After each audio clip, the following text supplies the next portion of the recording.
श्रद्धालु सुन लें, यहाँ लेटे रहने से कोई फायदा नहीं है। जो सोवत है तो खोवत है। और प्रशासन पूरी तरह फेल हो गया है। निकम्मा प्रशासन, सिर्फ तुष्टीकरण की नीति में प्रशासन लगा रहा। प्रयागराज में उपस्थित थे, उनके साथ जो घटना घटी है, हम बहुत दुखी है। जनहित को देखते हुए निर्णय लिया कि आज का दिन उचित नहीं, आज हम अखाड़े स्नान नहीं करेंगे।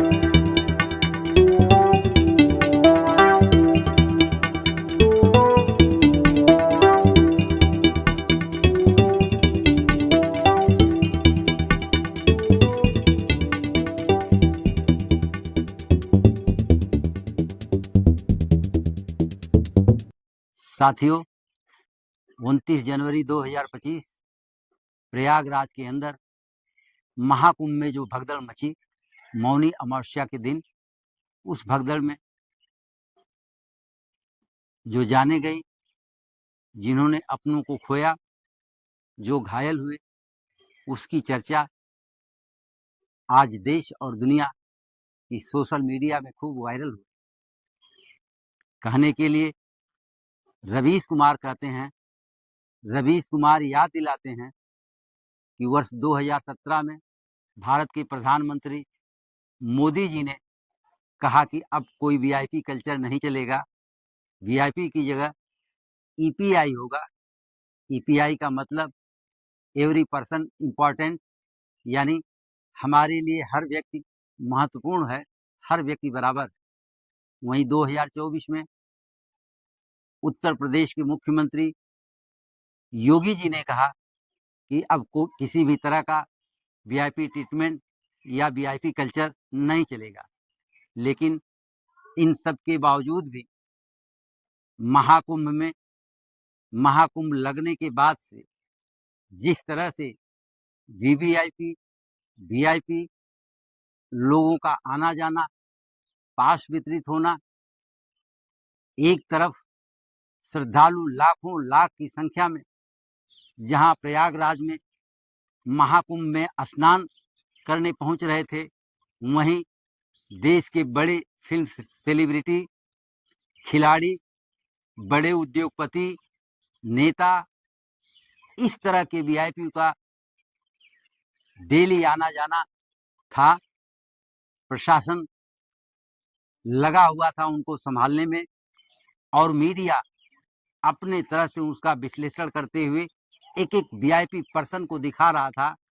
और जनता की जो बदहाली थी, जो बद इंतजामी थी, जिस तरह से भीड़ बढ़ रही थी, बड़ी मीडिया, जिसको रवीश कुमार जैसे लोग गोदी मीडिया कहते हैं, रवीश कुमार के ही शब्दों में उन्होंने कहा, गोदी मीडिया हाजिर हो, तुम कुंभ के अपराधी हो। इस तरह की बात वो लगभग एक दशक से बोल रहे हैं। हमें ऐसे में एक बयान और भी पढ़ने को और सुनने को सोशल मीडिया पर मिल रहा है। पूर्व आईपीएस, पूर्व डीजी, महात्मा गांधी वर्धा विश्वविद्यालय के पूर्व वाइस चांसलर विभूति नारायण राय का जो सोशल मीडिया पर वीडियो आ रहा है, सुनने को पढ़ने को मिल रहा है, वे 1989 की याद दिलाते हैं कि उस समय वह कुंभ मेला के एसएसपी बनाए गए और देश के अंदर जो केंद्रीय मंत्रीगण थे, उत्तर प्रदेश मंत्रिमंडल के जो मंत्री थे, और तमाम वीआईपी के फोन आ रहे थे कि हम भी कुंभ स्नान करने आ रहे हैं। चूंकि मेले के इंचार्ज श्री वीएन राय साहब थे, वो परेशान हो गए, और वो कहते हैं परेशान होने के बाद वे डीएम इलाहाबाद के साथ मिल करके उन लोगों ने तत्कालीन उत्तर प्रदेश के मुख्यमंत्री नारायण दत्त तिवारी से बात की और बताया कि ऐसी समस्या आ रही है, वीआईपी लोगों का इतना फोन आ रहा है, अगर हम वीआईपी ट्रीटमेंट देंगे तो वीआईपी ट्रीटमेंट में अव्यवस्था हो सकती है, भगदड़ हो सकती है। नारायण दत्त तिवारी ने स्वविवेक का परिचय देते हुए ये कहा कि सब कुछ सामान्य स्थिति में हो, कोई वीआईपी पास नहीं होगा, कोई वीआईपी एंट्री नहीं होगी। और 1989 का कुंभ मेला, मेले के इंचार्ज श्री विभूति नारायण राय को आज भी लोग उस मेले की याद करते हुए, जो उस समय उन्होंने देखा था कि इस तरह का मेला, इतना शानदार मेला कि कहीं कोई दिक्कत नहीं हुई। लेकिन आज वीआईपी कल्चर समाप्त करने की बात देश के प्रधानमंत्री मोदी जी, उत्तर प्रदेश के मुख्यमंत्री योगी जी दोनों तो कर चुके हैं। लेकिन हुआ क्या, बड़े बड़े फिल्म सेलिब्रिटी, खिलाड़ी, उद्योगपति, जिनका आना जाना यहाँ हो रहा था, यही नहीं, दर्जन बार से अधिक उत्तर प्रदेश के मुख्यमंत्री योगी जी इलाहाबाद महाकुंभ में थे। अपने मंत्रिमंडल के 54 मंत्रियों को लेकर के कैबिनेट करते हुए उन्होंने स्नान किया था।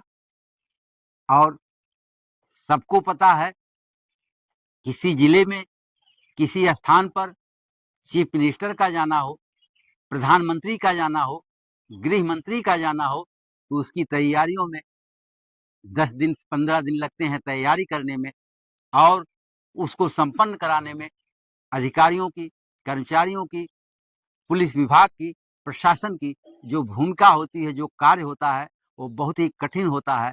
और ऐसे समय में वहाँ इलाहाबाद के अंदर इतने सारे वीआईपी जो थोक में डेली वहाँ जा रहे थे, और हम उस समय बनारस के अंदर थे। 28 जनवरी को साथी यूट्यूब पर एक छोटा सा वीडियो हमने बनाया था। बनारस में हम आँख का इलाज करा रहे थे। उस समय हमने कहा भी है कि बनारस से लेकर के प्रयागराज तक का, प्रयागराज में करोड़ों की भीड़, बनारस में लाखों की भीड़, कोई ऐसा स्थान बनारस में नहीं था कि जहां भीड़ बेअंदाज न हो। कोई ऑटो नहीं मिल रहा था, बसें शहर के बाहर से घुमाई जा रही थी, पूरा जनजीवन अस्त व्यस्त दिख रहा था। साथियों, हम पूर्व आईपीएस श्री विभूति नारायण राय साहब की चर्चा बार बार इसलिए भी कर रहे हैं कि एक वह भी समय था जब वो महाकुंभ के एसएसपी इंचार्ज थे। ऐसी हिम्मत आप जैसे ईमानदार ऑफिसर के अंदर ही आ सकती है कि आपने मुख्यमंत्री से कहा कि माननीय, इस तरह की वीआईपी व्यवस्था अगर हम देंगे तो मेले में भगदड़ या अव्यवस्था हो सकती है। यही नहीं, वे आगे कहते हैं कि 1954 में महाकुंभ जो इलाहाबाद में लगा, उस महाकुंभ में जो भगदड़ मची, उस भगदड़ में सैकड़ों लोगों की जानें गई। और उस समय जमुना प्रसाद त्रिपाठी वहां के एसएसपी थे। और 1964 आजादी के बाद पहला महाकुंभ 1954 में, दूसरा महाकुंभ 1965 में। 1965 के महाकुंभ में केपी श्रीवास्तव आईपीएस जो मेले के इंचार्ज थे, जिन्होंने जिस तरह की व्यवस्था दी, उस व्यवस्था से जो मेला सफल हुआ, कुंभ स्नान सफल हुआ, राय साहब कहते हैं कि हमने दोनों अधिकारियों से बात की, त्रिपाठी जी से भी, केपी श्रीवास्तव जी से, कि किस तरह से आपने मेले की व्यवस्था की थी। उन लोगों ने अपना जो अनुभव बताया था, उसी अनुभव का प्रयोग उन्होंने 1989 में मेले के इंचार्ज के रूप में महाकुंभ का आयोजन कराया। उस आयोजन की चर्चा, 1989 के आयोजन की चर्चा आज भी देश में होती है। और इस बीच तो श्री विभूति नारायण राय साहब का कई वीडियो कई चैनलों पर आपको देखने सुनने को मिल जाएगा। क्या आज कोई अधिकारी, कोई आईपीएस, कोई कलेक्टर ऐसी हिम्मत कर सकता है कि माननीय उत्तर प्रदेश के मुख्यमंत्री योगी जी से माननीय प्रधानमंत्री जी से यह कह पाए कि सर ऐसी सुविधा दे पाना संभव नहीं है। ऐसा वही कर सकता है जो अपने कर्तव्य का पालन करते हुए, जिसने संविधान की शपथ लिया है कि हम प्रशासनिक सेवा में हमें जो जिम्मेदारी सौंपी गई है उसके दायित्वों का निर्वहन हम अपने स्वविवेक के अनुसार करेंगे। राजनेताओं की रैलियों में तो वीआईपी या वीआईपी पास तो आम बात थी, लेकिन हम 21वीं सदी के भारत में, जिसका 1/4 भाग 25 वर्ष बिता चुके हैं, इन 25 वर्षों में धार्मिक स्थानों पर जो वीआईपी कल्चर हावी हुआ है, वह वीआईपी कल्चर बढ़ता ही जा रहा है। कहीं भी आपके पास पैसा है, आप किसी धार्मिक स्थान पर जाते हैं तो आप अतिरिक्त पैसा खर्च करके दर्शन पा सकते हैं, या आप वीआईपी हैं तो वहाँ का लोकल प्रशासन आपको उस तरह की व्यवस्था देगा। क्या धार्मिक स्थानों पर यह होना चाहिए? कम से कम तो धार्मिक स्थानों पर सबको समानता का अवसर मिले, जो जिस तरह के जैसे श्रद्धालु हैं अपने अनुसार वह दर्शन पूजन करें। लेकिन जब अतिरिक्त व्यवस्था या कुछ विशेष व्यक्तियों के लिए कुछ विशेष व्यवस्था की जाती है तो वहीं अव्यवस्था, दूसरी तरह की अव्यवस्थाएं भी शुरू हो जाती हैं। ये जो घटना हुई है दुखद है, पूरा देश मर्माहत है, और मीडिया, रवीश कुमार के ही शब्दों में, जिसे वो गोदी मीडिया कहते हैं, वह गोदी मीडिया बड़े बड़े वीआईपी या बड़े स्टार को तो दिखा रहा था, लेकिन वह आम जनता की परेशानी, आम जनता की भीड़, करोड़ों का दावा किया जा रहा था कि प्रयागराज में करोड़ों करोड़ों लोग आ रहे हैं, और मौनी अमावस्या के दिन तो ये अनुमान था कि 10 करोड़ लोग आएंगे। अब 20 से 40 किलोमीटर की परिधि के अंदर 10 करोड़ लोगों का आना, और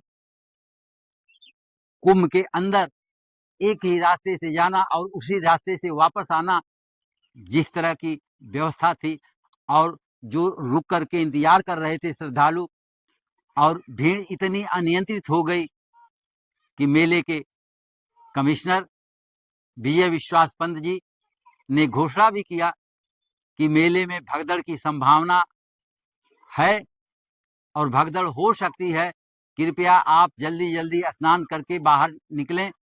और उसके कुछ ही घंटों के अंदर ये सुनाई भी दिया कि मेले में भगदड़ हो गई।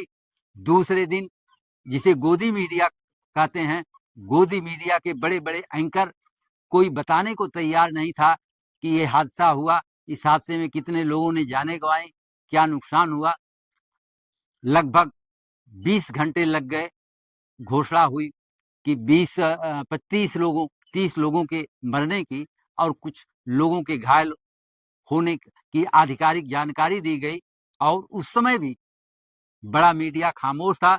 ये तो सोशल मीडिया, हम जैसे छोटे यूट्यूबर, बड़े यूट्यूबर जो वहां सक्रिय रूप से दिखा रहे थे, कवरेज कर रहे थे, उस कवरेज को उन्होंने दूसरे दिन से जब दिखाना शुरू किया है तो देश और दुनिया को ये पता चला कि महाकुंभ में किस तरह की अव्यवस्था उत्पन्न हुई और कैसे हुई। इसलिए वीआईपी कल्चर को जिम्मेदार ठहराया जा रहा है, और सोशल मीडिया में खूब ये वायरल हो रहा है कि अगर ये वीआईपी कल्चर, वीआईपी ट्रीटमेंट इस तरह का न दिया गया होता तो ऐसी अव्यवस्था या ऐसी अनहोनी से शायद बचा जा सकता था।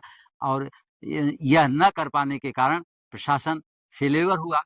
और यही नहीं, प्रशासन कुछ घंटों तक तो मूक दर्शक बना रहा, कुछ बोल ही नहीं पा रहा था, कोई जवाब ही नहीं था। और ये भी चर्चा है कि 2700 सीसीटीवी कैमरे, एआई कैमरे वहां मौजूद थे, जो भीड़ को नियंत्रित कर रहे थे, देख रहे थे। क्या उस कैमरे में जो रिकॉर्ड हुआ, जनता मांग कर रही है, लोग मांग कर रहे हैं, देश मांग कर रहा है, हर व्यक्ति जो सोशल मीडिया या यूट्यूबर हैं वो सभी के सभी ये मांग कर रहे हैं, ये बात जोरों से उठाई जा रही है कि 2700 सीसीटीवी कैमरों में जो कैद है उसको गवर्नमेंट को दिखाना चाहिए था, देश और दुनिया को, कि किस तरह से ये हादसा हुआ। खैर, उसकी न्यायिक जांच शुरू है। न्यायिक जांच में क्या होगा वो तो बाद में पता चलेगा। लेकिन योगी और मोदी जी ने जो वीआईपी कल्चर को, वीआईपी संस्कृति को दूर रख करने की बात कही, वो तो नहीं हो पाया। अगर धार्मिक स्थानों पर या ऐसे सार्वजनिक स्थानों पर इसी तरह का वीआईपी कल्चर या ट्रीटमेंट होता रहा तो इस तरह की घटनाएं, इस तरह के हादसे, इस तरह की भगदड़ हो सकती है। भविष्य में ऐसा ना हो, कम से कम धार्मिक स्थानों पर सबको सामान्य रूप से देखा जाए। जो भी श्रद्धालु है, श्रद्धा जिसकी आस्था है, वो अपने आस्था के अनुसार, अपने अनुसार आए और जाए, और प्रशासन को बिल्कुल उसकी जिम्मेदारी पर सारी व्यवस्था छोड़ दी जाए कि प्रशासन अपने तरह से जो जरूरी है उसको प्रशासन निभाए। तो ऐसे भी हमारे अधिकारी आईएएस, आईपीएस देश में हैं जो व्यवस्था को संभाल सकते हैं। इसी चंद बातों के साथ आप सबको जय हिंद, धन्यवाद।